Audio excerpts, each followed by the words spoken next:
serikali ya Jamhuri ya Muungano ya awamu ya 6 tunaishukuru sana kwa Mama Samia. Wanawake ametutua ndoo kichwani. Tunamshukuru sana pamoja na Mheshimiwa Katambi, wamesimamia kweli. Yaani tunashukuru. Maji mwanzo tulikuwa tunahangaika kweli kupata maji. Wananchi wao wanahangaika, muda mwingine watoto wanapata magonjwa kwa ajili ya maji, alikuwa maji ni machafu, wanafuata mtoni. Lakini sasa hivi tunashukuru maji hapo ndani ya kitongoji changu hapa nilipo.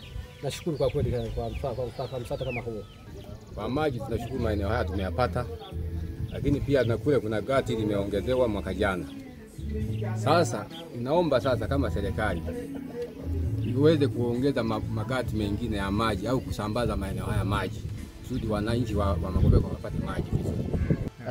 Katika miaka 4 ya serikali ya awamu ya 6 chini ya kiongozi wetu Daktari Samia Suluhu Hassan, sisi kama mamlaka ya maji safi na usafi wa mazingira Shinyanga tumeweza kutekeleza miradi mbalimbali ya maji safi pamoja na usafi wa mazingira.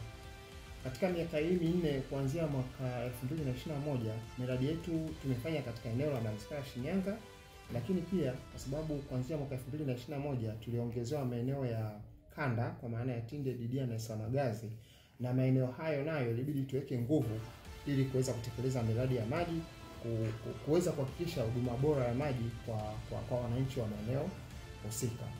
Kiujumla naweza kusema kwamba tumeweza kutekeleza miradi takribani 13 kwa vipindi tofauti katika hii miaka 4.